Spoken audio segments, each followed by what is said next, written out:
हमारा इंट्रोडक्शन सिर्फ इतना है, हमारा तारुफ इतना है जो हमारी जुबान से किया जा सकता है। या रसूल अल्लाह, तेरे इश्क की बदौलत मुझे जिंदगी मिली है, तेरे इश्क की बदौलत मुझे जिंदगी मिली है। मेरी बात बन गई है तेरी बात करते करते। बात है, सुभान अल्लाह। या रसूल अल्लाह, मेरी बात बन गई है तेरी बात करते करते। और हर सुन्नी मुसलमान का मकसद क्या होना चाहिए? यहाँ हाजिर जितने हैं वो सब ये सुन करके जाएं। है जो जिंदगानी बाकी ये इरादा कर लिया है, जो जिंदगानी बाकी ये इरादा कर लिया है। या रसूल अल्लाह, तेरे मुनकिरों से आका मैं मरूंगा लड़ते लड़ते। क्या बात है, जिंदाबाद जिंदाबाद। तेरे मुनकिरों से आका मैं मरूंगा लड़ते लड़ते।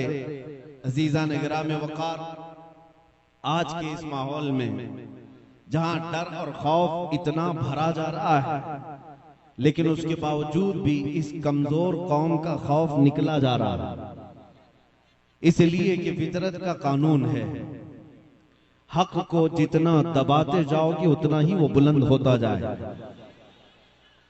साल भर पहले या 2 साल पहले इतने नारे लब्बैक के नहीं गूंजते थे, लेकिन बाज कुत्ते भेड़िए मैदान में आए जिन्होंने मेरे आका सल्लल्लाहु तआला अलैहि वसल्लम की अजमत पर उंगलियां उठानी शुरू की। फिर क्या था कि हमने हिंदुस्तान के मशरिक और मगरिब, शुमाल और जुनूब को देखा। बूढ़ा जवान क्या, हर बच्चा भी पुकारने लगा, या रसूल अल्लाह मैं आपके लिए हाजिर हूं। मतलब क्या होता है लब्बैक या रसूल अल्लाह का? ऐ अल्लाह के रसूल मैं हाजिर हूं। किस बात के लिए हाजिर हूं? सिर्फ हाजिरी देने के लिए नहीं। मुझे इस बात का यकीन है रात के 12 बजे कोई नेता आए और इतना बड़ा मजमा जमा के दिखाए।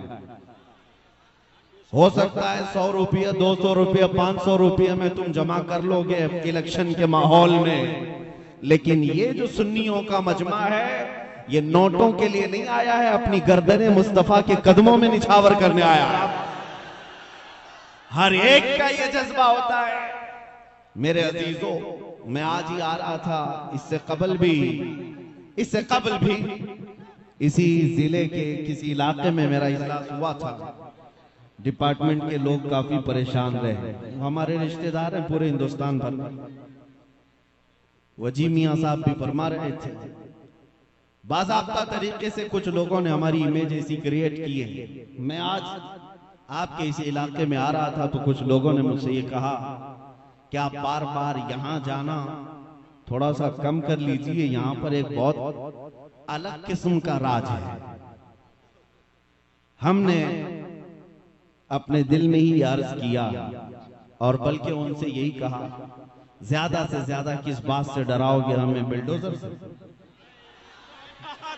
जिंदाबाद जिंदाबाद। इससे ज्यादा क्या है तुम्हारे पास?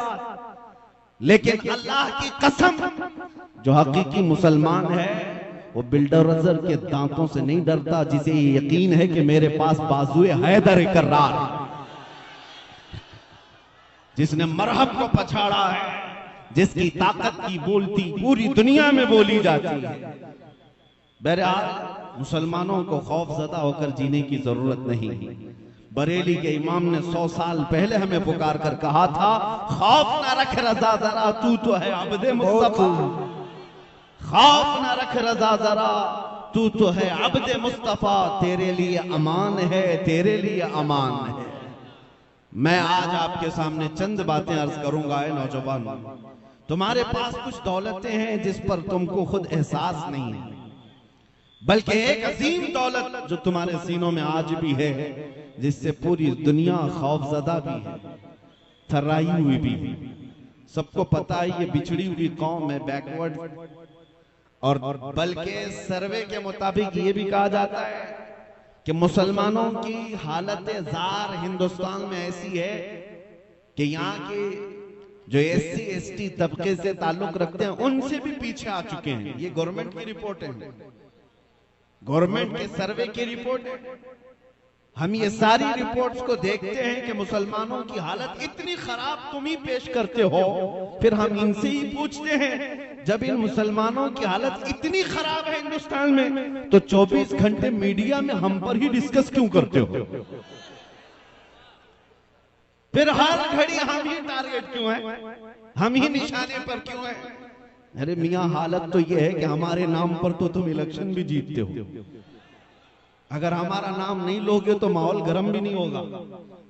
वैसे आपने कभी महसूस किया इस मुल्क में और भी लोग हैं, सिख भी हैं, ईसाई भी हैं, जैन भी हैं, पारसी भी हैं, लेकिन इलेक्शन का मुद्दा तो सिर्फ मुसलमान है। उसकी वजह क्या है? मेरे अजीजों, मैं आपको ले जाना चाहता हूं, मैं सियासत पे नहीं आ रहा, आपको अपनी वैल्यू और एहसास दिलाना चाहता हूं। दुनिया भौंकती है, भौंकने दो कि हम में 1000 टुकड़े हो गए, हम में से फिरके हो गए, हम में जमातें हो गई, हमारा इत्तेहाद पारा पारा हो गया, सब अपनी जगह पर। लेकिन दुनिया आज भी भौंक भौंक करके हमें बताती है कि आज भी ताकतवर तुम ही हो। क्या बात है, हक है। आज भी एहसास की जिंदगी तुम ही लोगों के पास है। इसलिए कि मुझे अंदाजा है चंद दिनों पहले की बात है, साल 2 साल गुजर रहे होंगे, एक आला अधिकारी हैं, वो हमसे बैठ करके बात करने लगे, मौलाना आप इतने एग्रेसिव क्यों होते हैं, आप इतने सख्त अंदाज में क्यों बोलते हैं? आस्था तो हमारे पास भी है, गुरु हमारे भी हैं। कहा बस फर्क है, आपने ना असली गुरु को देखा है ना असली आस्था को देखा है। बात इतनी है, मैं एक मिसाल आपसे पूछता हूं कि अगर मैं ये कहूं कि आपकी मां बदकार है, अभी मैं जुमला पूरा किया नहीं था कि वो कुर्सी से खड़े हो कहा कि मौलाना मैं तो आपसे बात कर रहा हूं, आप तो मेरी मां पे चले गए। हमने कहा मैं आपकी मां को गाली नहीं दे रहा हूं, पूछ रहा हूं आपको क्या लगेगा। कहा दूसरी कोई मिसाल दीजिए, आप मेरी मां पे क्यों पूछ रहे हैं? मैंने कहा साहब अभी मिसाल भी आपको अच्छी नहीं लगी, वो भी मां के लिए, आप कान खोल करके सुन लें।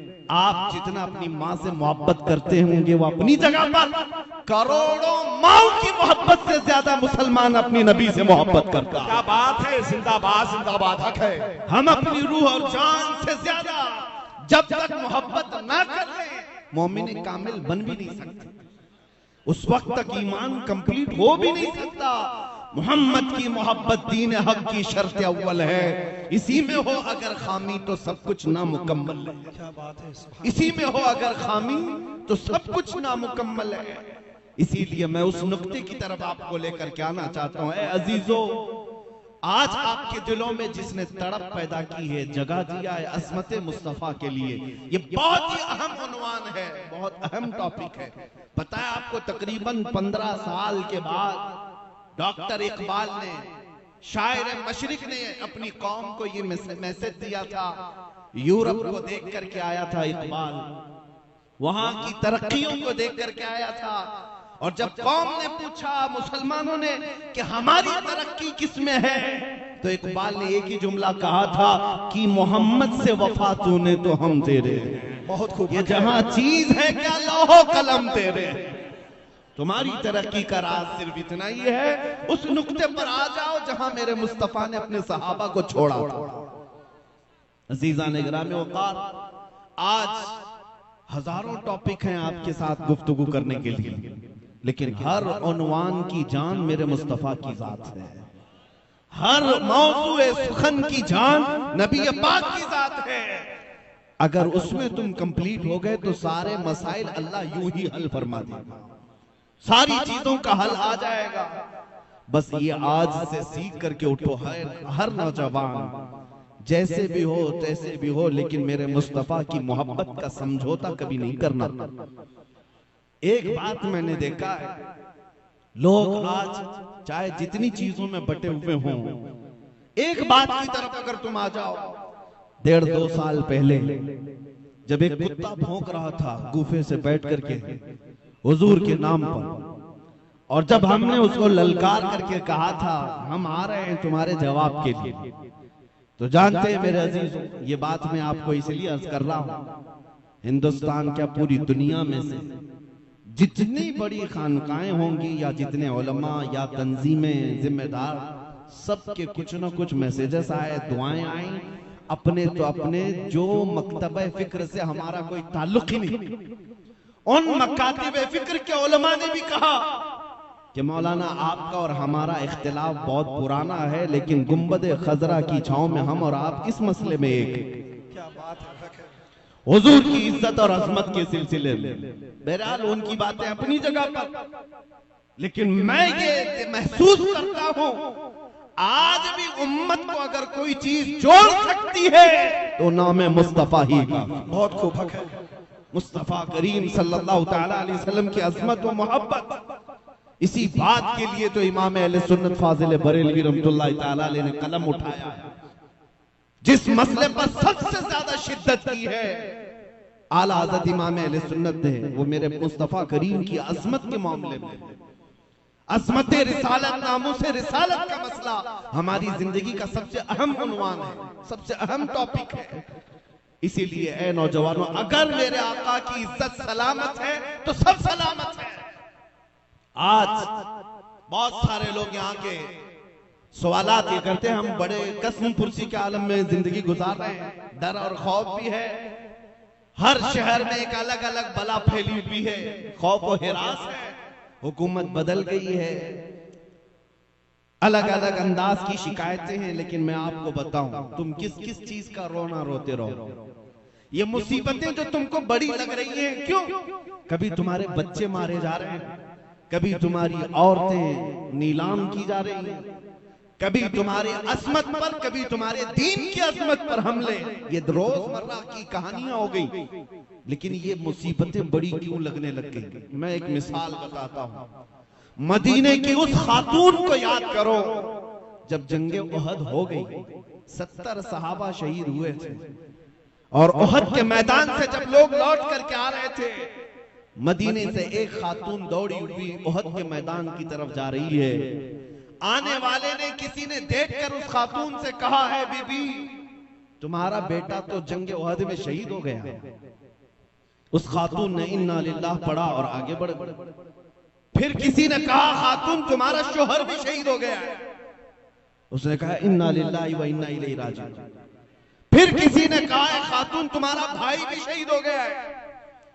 एक औरत है, एक औरत। किसी ने कहा तुम्हारा बाप भी शहीद हुआ है। एक औरत के लिए इससे बड़ी आजमाइश क्या है? किसी औरत के पास जाकर सिर्फ इतना कह दो, बेटा तुम्हारा जख्मी हो गया, तड़प जाएगी। माँ की ममता ये है। लेकिन मदीने की उस खातून का जिक्र कर रहा हूं मैं आपके सामने, जिससे ये नहीं कहा गया कि तुम्हारा बेटा जख्मी हुआ, ये कहा गया तुम्हारा बेटा शहीद हो गया, तुम्हारा भाई शहीद हो गया, तुम्हारा शोहर शहीद हो गया, तुम्हारा बाप शहीद हो गया। जब एक औरत को 4-4 रिश्तों की शहादत की खबर दी जा रही हो, उस औरत का हाल क्या होना चाहिए? लेकिन कुर्बान जाओ, उस मदीने की खातून ने आने वाले से पूछा, मेरे रिश्तों की मौत और शहादत की खबर दे रहे हो, आने वाले जरा ये तो बता, अल्लाह के रसूल की कैफियत क्या है, मेरे आका की खैरियत बता। आने वाले ने कहा, मुस्तफा करीम सल्लल्लाहु तआला अलैहि वसल्लम सलामत हैं। तो जानते हो मदीने की खातून अपना आंचल निकाल करके ये कहती है, कुल्लु मुसीबतिन बादक जुललुन या रसूल अल्लाह। ऐ अल्लाह के रसूल, अगर आप सही सलामत हैं तो हर मुसीबत हल्की है, हर मुसीबत छोटी है। ये सहाबा की जिंदगी का राज था। आज हमें यही बात लानी है कि हमें ये जो मुसीबतें बड़ी लगने लग गई, उसकी वजह क्या है? तुम नामे मुस्तफा की कदर करना सीख जाओ और उस इज्जत के लिए मर मिटना सीख जाओ, बाकी सारी मुसीबतें हल्की लगेंगी। कोई मुसीबत बड़ी नहीं है।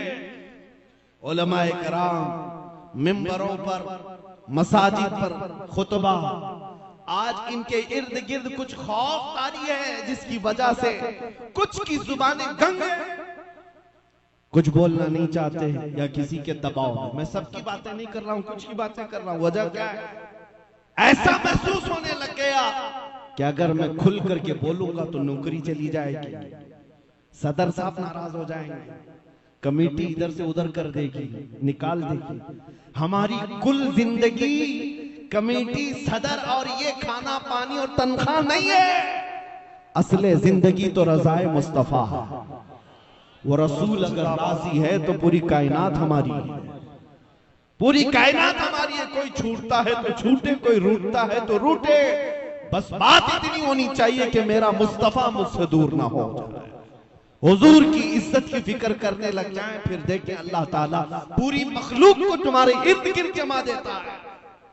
हमने देखा बड़े बड़े अजीम तारीख के पहलवानों को। आपको पता है, आप किसी उत्तर प्रदेश का वो अजीम मुजाहिद इस्लाम जिसको तारीख किफायत अली काफी के नाम से याद करती है, जानते हो?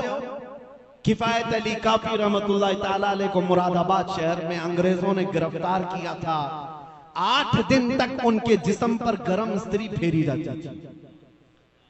स्त्री को गरम करके प्रेस को और उनके जिस्म पर, नंगे जिस्म पर फेरी जाती थी, और जब चमड़ी जलती थी तो रात को उस पर नमक डाला जाता था। ये किफायत अली काफी के साथ, एक आलिम रब्बानी के साथ बड़ी मुसीबत है मेरे अजीजों। उलमा ने आज हमने देखा क्या है मुसीबत, हमने अभी मुसीबत देखा ही क्या है। जब उन्हें गिरफ्तार करके मजबूर किया जा रहा था कि आप अपनी बातों से रुजू कर लो अंग्रेज हुकूमत के खिलाफ जो बातें हैं, और हज़रत किफायत अली काफी रहमतुल्लाह ताला अलैह को मजबूर किया जा रहा था। और उनकी जिंदगी में देखा लोगों ने कि वो टस से मस होने को तैयार नहीं। 8 दिन के बाद आपको फांसी की सजा सुनाई गई और चौराहे पर ले जाकर के आपको फांसी पर लटकाने का इंतजाम हुआ। ऐ लोगों, मैं आपको बताऊं, उस आलिम रब्बानी ने चूचिरा नहीं किया कि मैं फांसी से लटक जाऊंगा तो मेरे बीवी बच्चों का क्या होगा, मेरी जिंदगी क्या होगी। नहीं, मुझे एक बात मुतासिर करती है, वो ये है कि किफायत अली काफी को जब अंग्रेज पकड़ करके गिरफ्तार करके सूली पर ले जा रहे थे तो तमाशा देखने वाले लोग भी थे। आपसे पूछा गया कि अब फांसी पर जा रहे हो, आखिरी कोई ख्वाहिश है? जब किसी को फांसी के फंदे पर चढ़ाया जाता है, आखिरी ख्वाहिश पूछी जाती है, तो फांसी के फंदे पर लटकने वाला पहले ये बोल देता है मैं बीवी से मिल लूंगा, बच्चों से मिल लूंगा, रिश्तेदारों से आखिरी मुलाकात कर लूंगा, कोई चीज खा लूंगा। उसकी आखिरी ख्वाहिश ये है। किफायत अली काफी से पूछा गया फांसी का फंदा गले में डालने से पहले कोई ख्वाहिश है?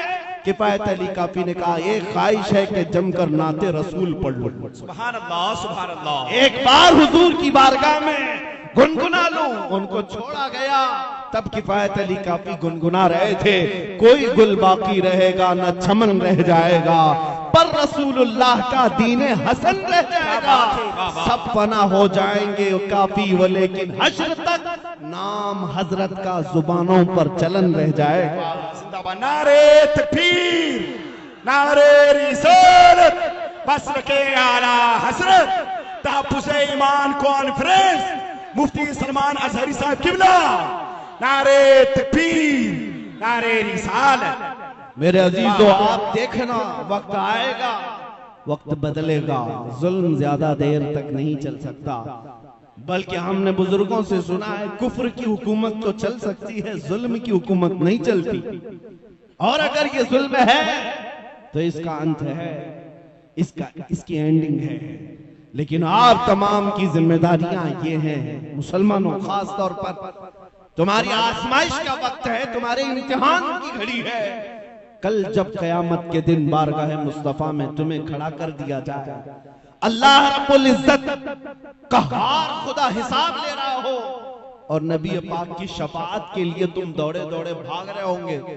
अगर मेरे मुस्तफा ने आपसे ये पूछा जिस दिन मुझे तुम्हारे शहरों से गालियां दी जा रही थी, उस वक्त तुम अपनी जवानी में क्या कर रहे थे, तुम्हारे पास क्या जवाब है? क्या कयामत के दिन ये कहोगे कि हम गेम खेल रहे थे, रात भर इंटरनेट चला रहे थे, हम गाने सुन रहे थे और फिल्मों की धुन में सो रहे थे? नहीं, तेरा नशीमन कसरे सुल्तानी के गुंबद पर, तू शाहीन है बसेरा कर पहाड़ों की चट्टानों में। तुमको किसने ये जिंदगी दे दी? तुम आवारा कैसे हो गए? आज तुम्हारे मोहल्लों में नशा आया कैसे? तुम्हारे हाथों में ताश के पत्ते कैसे आ गए? तुम्हारे हाथों में शराब की बोतलें कैसे आ गई? आज हालत यह है, हर बड़े शहर में कोई अगर नशा का एड्रेस पूछता है तो मुसलमानों की तरफ इशारा किया जाता है, पता उसको वहीं का बताया जाता है, वहां बिकता भी है, करते भी है, मिलता भी है। ये जिंदगी तुम्हारी कब से आ गई? तुम्हारे हाथों से कुरान किसने छीन लिया? तुम्हारे जुबानों से मेरे मुस्तफा के नगमे किसने खत्म किए? तुम्हें अंदाजा भी नहीं। आज हमारी कौम का एक बड़ा तबका नौजवानों का वो टिकटॉक पे मुजरे करते बैठा हुआ है, उसे एहसास भी नहीं कि दुनिया में मेरे मुस्तफा की असमत और शान में कितने कुत्ते भौंक रहे हैं और तुझे सिर्फ और सिर्फ जगह हंसाई की जरूरत है। आज तू चंद लोगों को हंसाने के लिए मर्द से औरत बनने को तैयार है। क्या ये हालात नहीं है? न संभलोगे तो मिट जाओगे हिंदी मुसलमानों, तुम्हारी दास्तां तक न होगी दास्तानों में।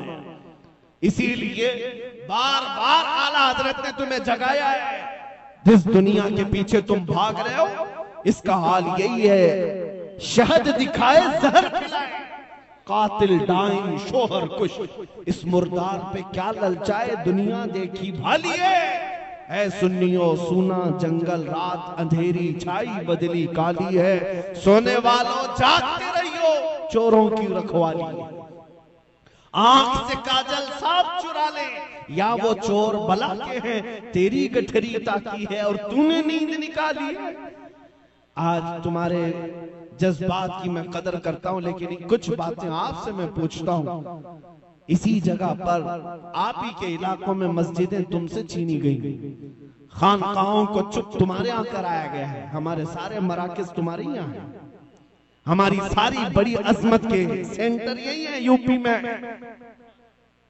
उत्तर प्रदेश का असर पूरे हिंदुस्तान में होता है। मुसलमानों के लिए भी हमारे मराकिज खानकाहें सब यहाँ मौजूद हैं और इसीलिए जालिम ने सबसे ज्यादा टारगेट तुम्हारे ऊपर किया है। और तुम अगर ख्वाबे खरगोश में सो रहे हो, जो होता है देखा जाएगा।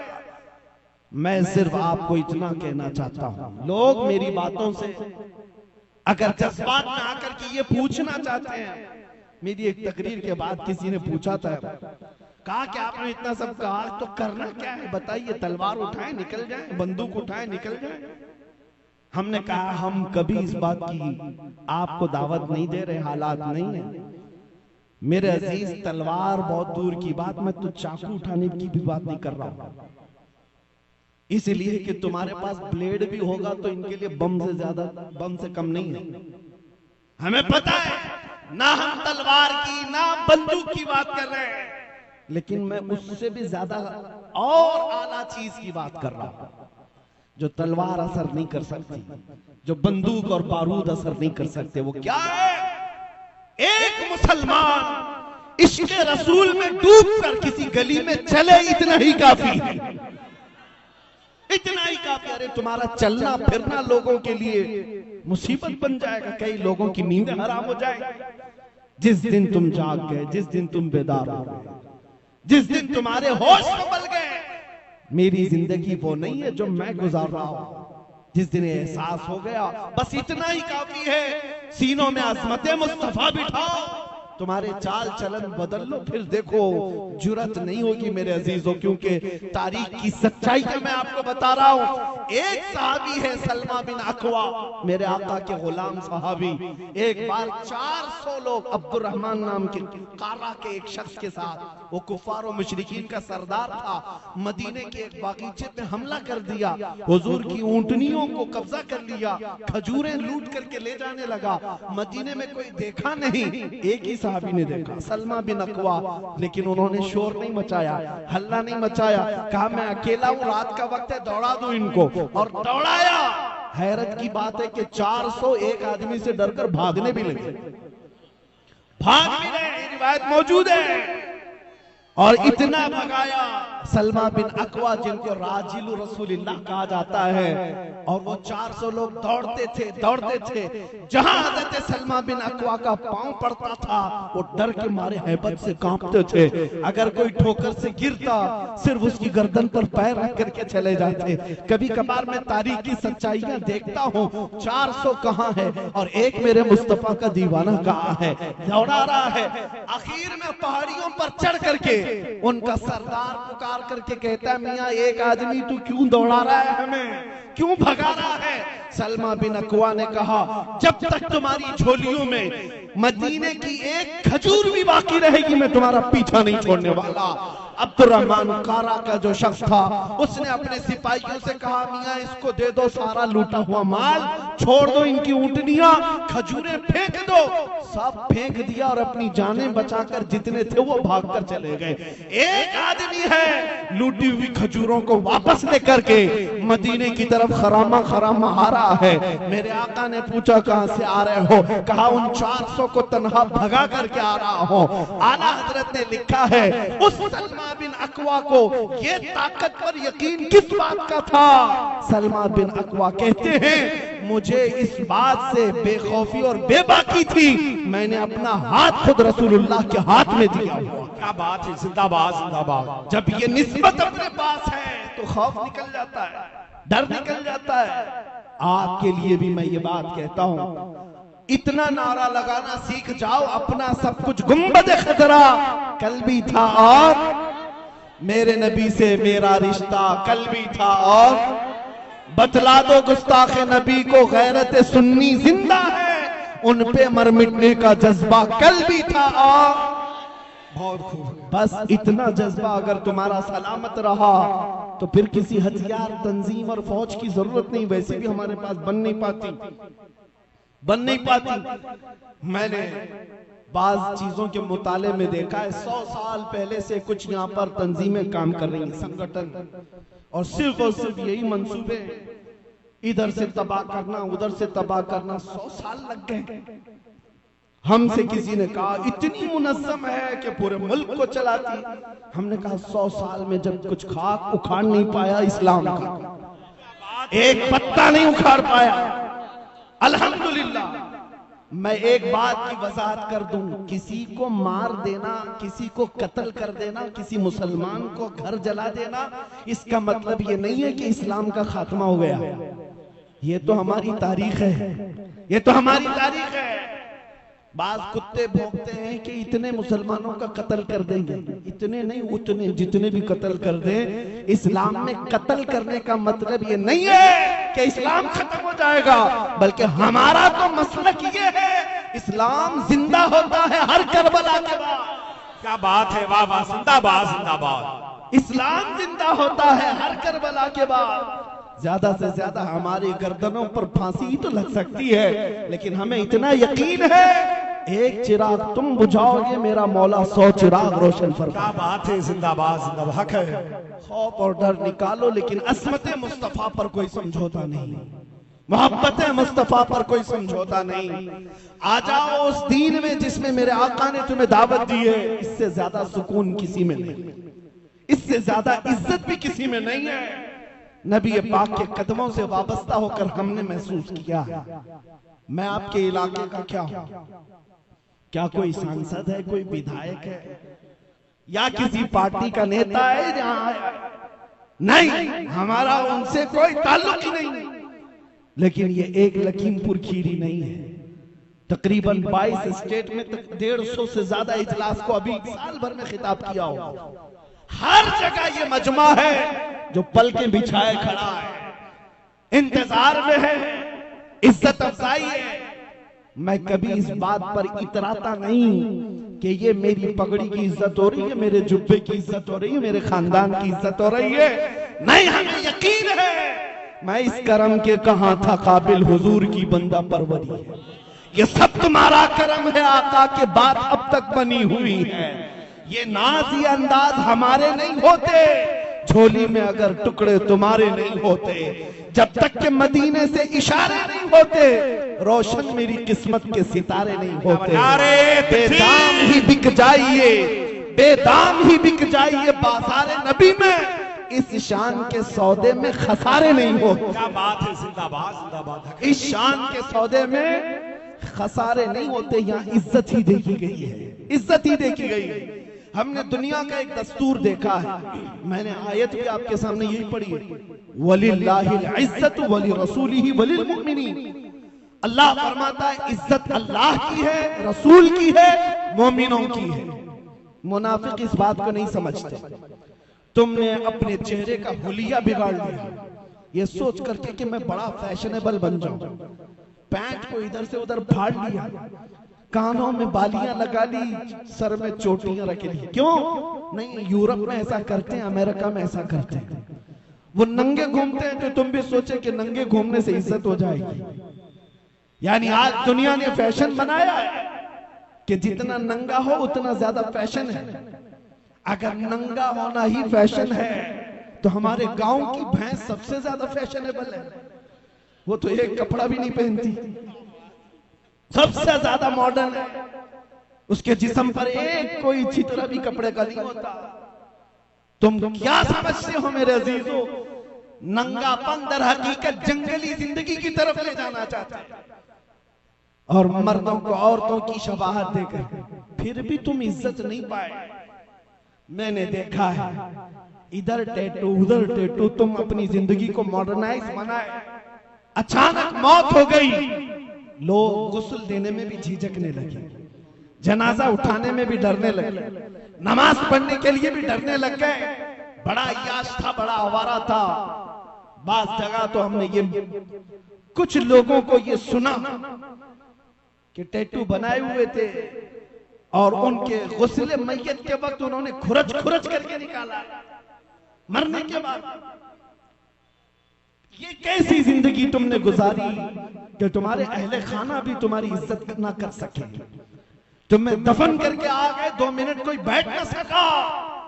लेकिन हमने देखा है जिसने अपनी जिंदगी मेरे मुस्तफा के लिए वक्फ की, जब वो दुनिया से जाता है, अरे मियां चंद साल ही गुजरे होंगे, 5 साल गुजरे होंगे, बरेली की सरजमीन पर ताजु शरिया का जनाजा देखा हो। क्या बात है, जिंदाबाद जिंदाबाद। करोड़ों कंधे बेताब थे उस जनाजे को उठाने के लिए। क्यों? जिसने हुजूर के कदमों में इज्जत ढूंढी, वो जाता भी है दुनिया से तो इज्जतें लेकर के जाता है। अल्लाह इज्जत मेरे मुस्तफा के कदमों में तुम्हें अता कर रहा है। तुम यहां छोड़ करके मॉडर्न दुनिया को देखते, यहां से इज्जत मिलेगी नहीं होना है। आ जाओ बाजारे मुस्तफा में एक बार अपने आप को बेच दो, उनके नगमात से अपनी जिंदगी को महसूस कर लो, फिर देखना जिंदगी के अंदाज बदल जाएंगे, तरीकेकार बदल जाए। मैं आपको एक मिसाल देकर के पूछता हूं, अगर मैं अपना ये अमामा किसी एक नौजवान को पहना दूं, तोहफे में दे दिया, ले लो ये पहन लो, वो पहन करके खुश हो गया कि मुझे मौलाना ने अमामा दे दिया है। अब मैं उससे पूछता हूं, क्या वो ये मेरी पगड़ी मेरा अमामा पहनकर बाजार में किसी शराब की दुकान पर जाएगा? सर पर इतना बड़ा अमामा हो, क्या किसी नंगी औरत से गुफ्तगू करता हुआ नजर आएगा? नहीं, उसे इतना पासो लिहाज है कि नहीं, लोग क्या कहेंगे, मेरे सर पर तो अमामा है। मेरी कोई औकात नहीं मेरे अजीजों। अगर मेरा अमामा पहनने के बाद भी तुमको इतना एहसास हो जाएगा, मैं तुमसे पूछता हूं, तुम्हारे सीनों में तो मदीने के ताजदार की निस्बत लगी हुई, तुम्हें इस बात का एहसास होना चाहिए।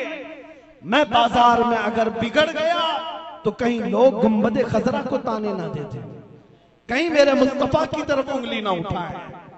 इसीलिए इकबाल ने कहा है, उनके जो हम गुलाम थे खल्क के पेशवा रहे, उनसे फिरे जहां फिरा फिर आई कमी वकार में। हमारे हालात जार की एक ही वजह है कि उनसे बहुत दूर हो चुके हो। आज खूबसूरती तुम ढूंढ रहे हो, तुम्हारे चेहरे तो पता नहीं रोजाना साफ कर करके गलियों में गटर नालियों में बहा दिया। तुमको ये लगने लगा कि ये दाढ़ी चुभती है और शायद ये दाढ़ी रखने से बदसूरत लगते हैं। अजीब बात है, अजीब बात है, अजीब बात है। ये दाढ़ी रोज तुमको निकल करके बताती है मियां तुम मर्द हो। तुम रोजाना निकाल कर फेंकते हो, नहीं मैं नहीं हूं। रोजाना झगड़ा होता है, वो रोज निकल करके बताती नहीं मियां तुम मर्द हो, और तुम मानने को तैयार नहीं होते।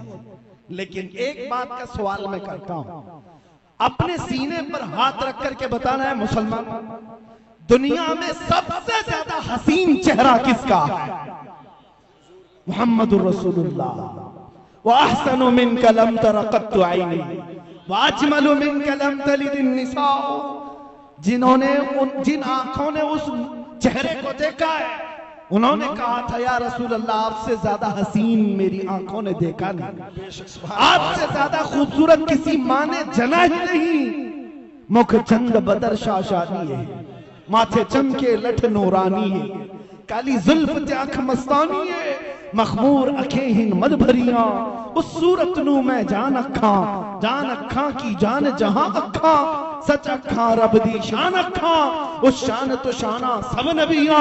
सुभान अल्लाह मा अजमलका मा अकमलका मा अहसनका, किते मेहर अली किते तेरी सना, गुस्ताख अखे किती जारियां।